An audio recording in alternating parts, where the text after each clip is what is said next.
Clarity Nation, what's going on? I think I'm on like episode 16 or something now. I don't know, chugging along. This consistency is hard as heck to maintain, but got a little bit something for you today. Got my good buddy Tim here. He's been with me since I started, pretty much since I started coaching. He's generally the first one to raise his hand and test out systems and whatever for me, and he's been a big help, and it's been greatly appreciated.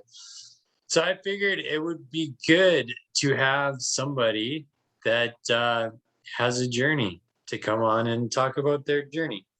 So what's going on, Tim? Thanks for coming out again. Thanks for popping on the cast today. Hey, man, thanks for having me. Appreciate the kind words.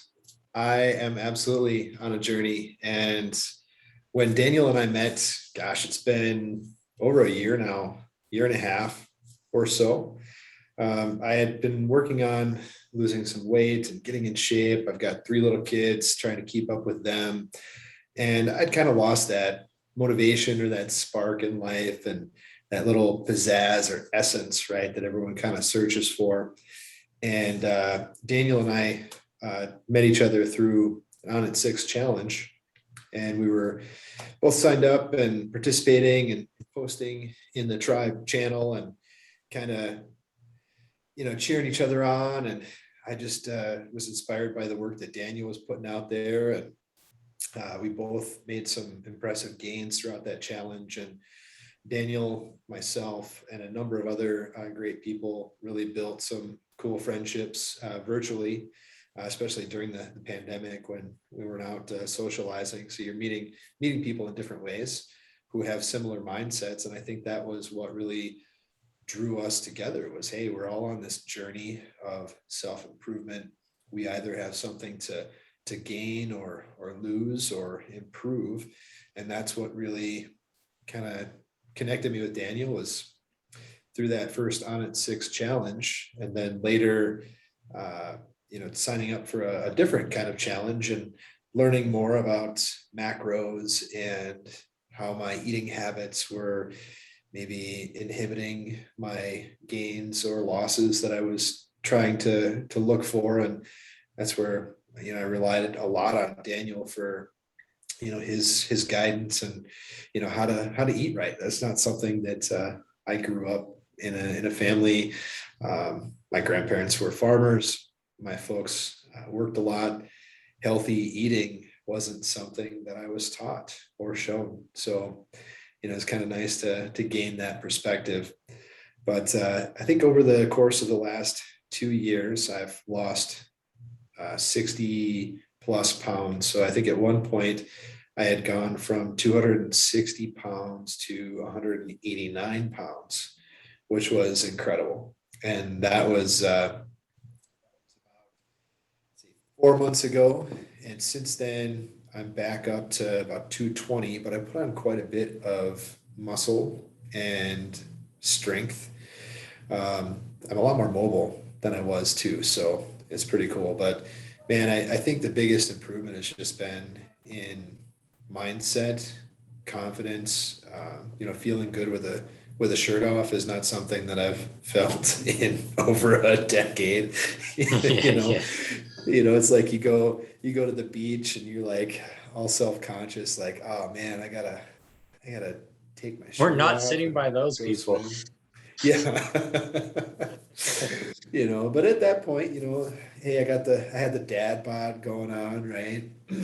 3 kids all in elementary school, and my wife and I, we used to be very physically active and ton of hiking and biking and, scuba diving, you name it. Outdoor adventure was like my thing, and just kind of got to the point where I couldn't do half the stuff that I enjoyed anymore. So that was a turning point for me. And, Daniel stuck with me through the last year and a half, kind of being a good coach and friend and cheering me on. And one of the things that I appreciate is bringing people up and seeing others be successful. And Daniel would reach out to me occasionally with a question here or there. And I thought, you know what, this guy's going somewhere. I'm gonna try to help, lift him up and lift all those up around me. So here I am on your podcast, man. So that's freaking cool. This is my first podcast. I don't even know if I'm doing it right.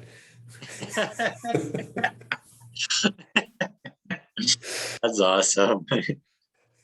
That's pretty much just chatting and hanging out. I don't know. Right on, right on. Yeah, man. It's probably better than listening to me ramble and toot the same old horns I toot all the time. Hey, there's something to be said for consistency. Now, I will say that, if I think about my progress and my journey, if I were to go back and give myself, my 2 years younger self, any advice, the first thing I would say is don't worry about the big goal that you have in mind. My goal was I want to drop 60 pounds. And I focused on that pretty heavily. And throughout the first challenge and like the first 6 months, I was hopping on the scale every single day. And in the morning, I'd hop on the scale. And if I went down a little, I could smile. And if it went up a little, I punished myself and I wasn't eating right. And I was making bad decisions based on that input. There's a lot of variability in your weight, whether, how much you're drinking, you got to stay hydrated. I wasn't hydrating properly. And before Daniel and I really linked up, I wasn't eating enough.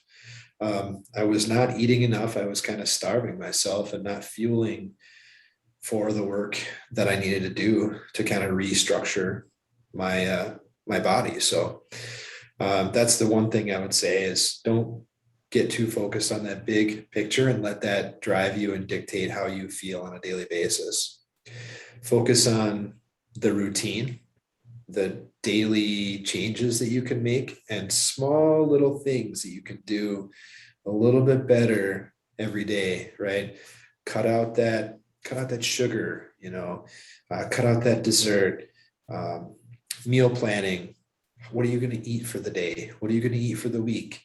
I'm going to stop drinking during the week. Right? I'm going to have a cocktail here and there. I'm not going to be, completely dry, but let's not have that whiskey and Coke on Wednesday happy hour just because it feels good. Right. It's kind of one of those things where what are those little tweaks you can make, and then have patience, because in time, that's how you make that sustainable change, is those little tweaks. I couldn't make a massive change. I don't think it's physically possible to change overnight, right? You want to lose 60 pounds. There's all kinds of, crazy fad diets, and the movie stars are doing this, or, drink this and you'll watch your body just shrink. And that's all BS. You gotta work to earn it. And if you don't work to earn it, it's not worth it. Nothing's ever worth it if you're not putting in the work. You'll appreciate it a lot more when you get there. So those are 2 pieces of advice I think I would give my 2-year younger self. And I feel pretty good for being 40, man. I gotta say, I'm in better shape than I was when I was 30. Nice. So, Yeah, I can definitely tell in class and stuff. You're moving a lot better and feeling a lot better. It's cool to see. It's cool to see those progressions that you go through over time. yeah, my fitness, like my history with fitness was like team sports in high school and growing up, football, wrestling, did some outdoor stuff like mountain biking, but I didn't necessarily at the time consider mountain biking fitness. That was something I did for fun, because I was in good shape, and sports were really the root cause of why I was in such good shape. But in a lot of ways, the way that young athletes are trained is not a sustainable lifestyle. It's very focused and specific. And I think of like running, man, most of my life, running was always associated with punishment, and it was not something that I would do for fun. You lost a game. Guess what? It's 30 laps around the field. Mm. Oh man, it kept you in good shape. Great, but you're Yep. you're associating that negativity, right, of the punishment. So after I got out of high school and went to college, I put on the freshman 40, added 40 pounds. I didn't really know what to do with myself. I was drinking, I was eating, $5 pizzas and ramen noodles and all that garbage. And I didn't have a clue what I was doing. Later, before I met my wife, I started getting in shape. And how did I get in shape? Well, I punished myself. It wasn't fun. I did it. I starved myself with the knowledge or lack of knowledge that I had, right? Let's eat some hard boiled eggs and a salad every day for lunch. And, It's green. yeah, it's green. It's got to be good. Right. So, it just wasn't smart. I know I didn't maintain it because it wasn't a lifestyle change. It was just a means to an end. And I think if you look at your health and the things that you do as like a means to an end, that's the problem. There's no end. There's no end, right? It's how do I take my daily habits and build out the life that I want to live? I'm not going to be happier when I'm 60 pounds lighter. I need to be happier now by living the way that I want to live. And I'll get there. I'll get that 60 pounds off, but I got to be happy on the way. Because if you expect life to get better, if, hey, I get that raise, I'm making that money that I needed to make, I lose that weight, that fades, right? It's like lust in a relationship, right? You meet somebody new and it's like, ooh, the pheromones and the chemistry and the lust. Well, guess what? First impressions are great. In time, that all fades. You gotta find someone you really like being with. You gotta have somebody in your life that you can get along with, someone that is your friend, mentor, helps bring you up. And that's the It's a same lot of way years with, listening to someone chew and fart. no doubt. You got to be okay with that, man. If they brush their teeth and sling their crap all over the counter, I mean, are you cool with that or not? and hey, you know what? Nobody's perfect, right? No, I've got just as many, if not more, quirks as anybody. But can they put up with you? So the whole point is there's no pinnacle or climax that says, I've made it, I've done it, and this is where I want to be. That target should always be moving, and enjoy the process. Because if you don't enjoy the process, you're going to stop, right? If you don't enjoy working out, if you don't enjoy the food you eat, you're not going to continue doing it. And you might make some short-term gains, but it's gone. I think that's probably the biggest learning that I've had in the last 2 years that I wish I'd have known 20 years ago. Happiness is not the result of a finished product. Happiness is something that you foster along the way. Those are some pretty powerful words of wisdom, bro. I don't know if that's what you, I don't know if that's what you're looking for, but that's just kind of how I'm feeling and how I'm reflecting these days. I got to say, life is heavy. It's up, it's down. Life's going to throw a lot of crap at you. And, as far as the emotional spectrum, man, you're going to have those days where it's just like amazing, the perfect day. And then you're going to have on the opposite end of the spectrum, the worst day of your life. Being able to stay leveled through all of that crap, the good and the bad, like stay leveled, enjoy it, but being able to breathe through it, I think is key. Those don't go away, man. Bad days are around the corner, but so are good days. I think that's the difference in being optimistic, right? If you're optimistic, it doesn't mean that you don't have bad days. It's just that you know that better days are coming. Yeah.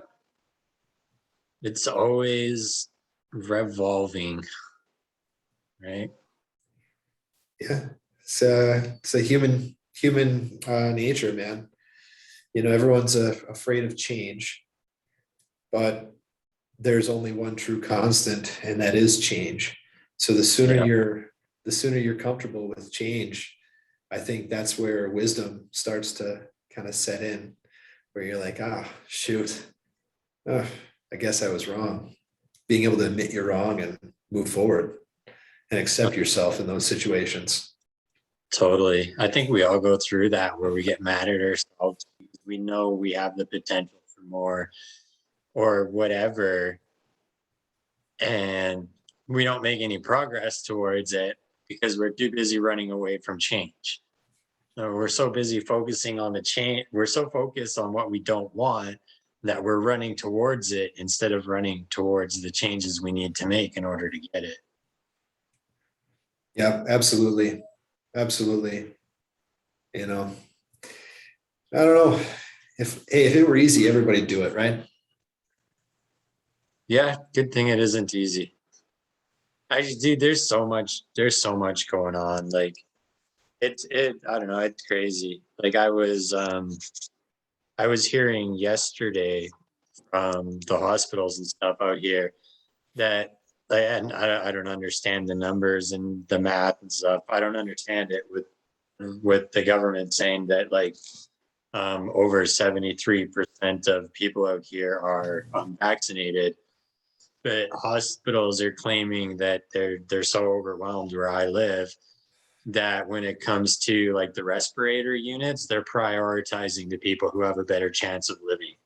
If you haven't gotten your second shot, or you haven't been taking care of yourself of throughout your life to have a high chance of overcoming it, they're not even going to consider you for a unit.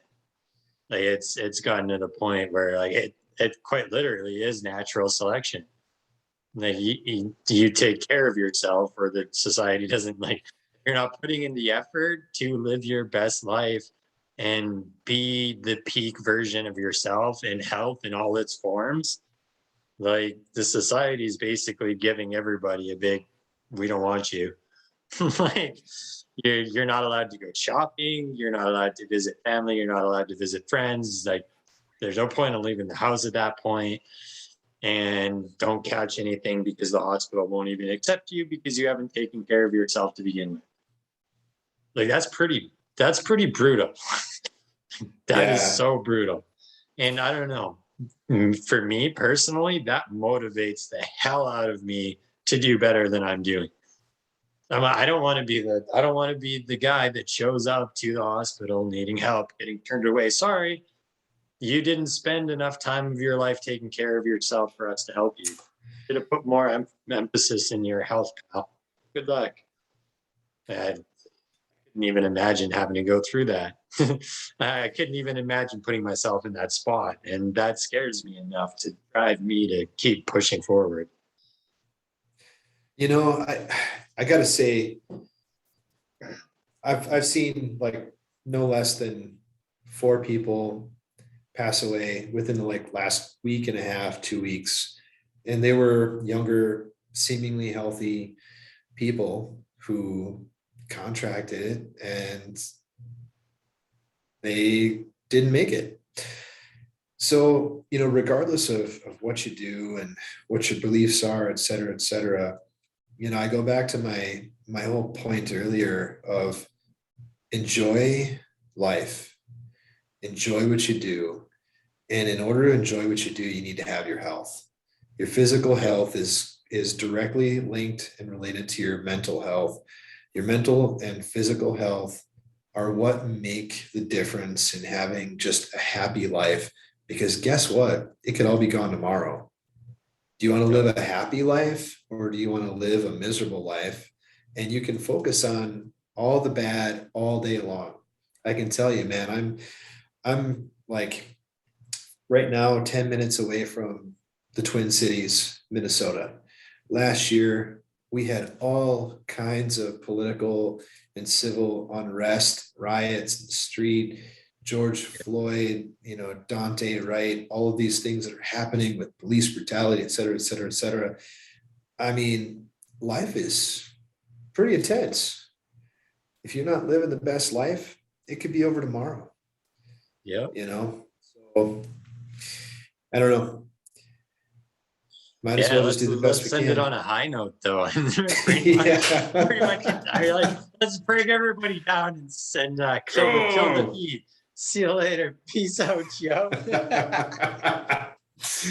Oh no, I don't mean to be a downer. I'm just saying, man, like reframe your perspective, because bad stuff is happening every single day, but that doesn't mean you have to have a sad, miserable existence.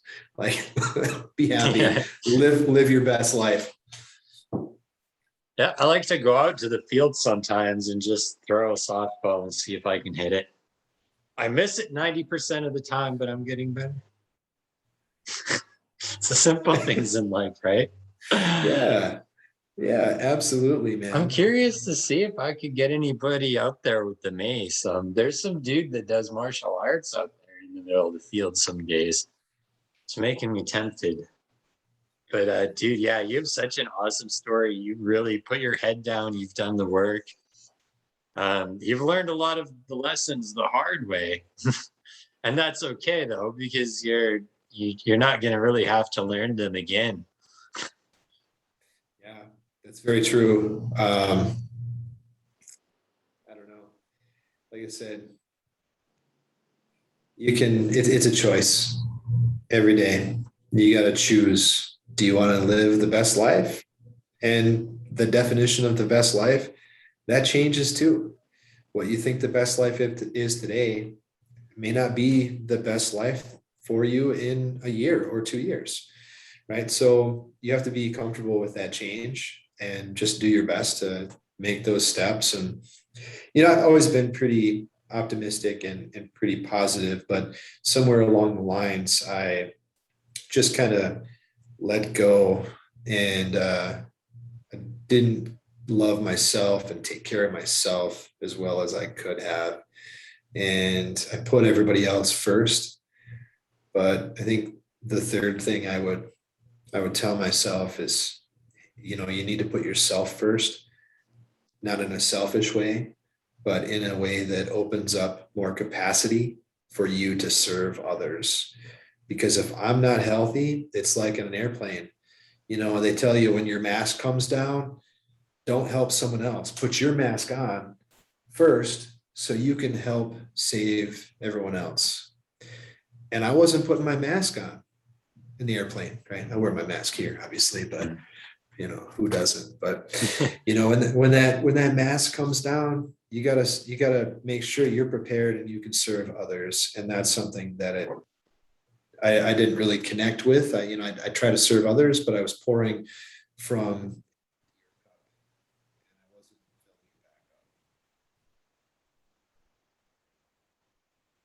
So if anybody's listening to this, man, find a way to fill your cup up, and I guarantee you'll be able to fill other people's cup up better. It's not selfish. Love yourself. You're Awesome. worth it. Love it. I think I know that's a lesson I learned the hard way. I know I have more friends than I can count that have learned those lessons the hard way, you included.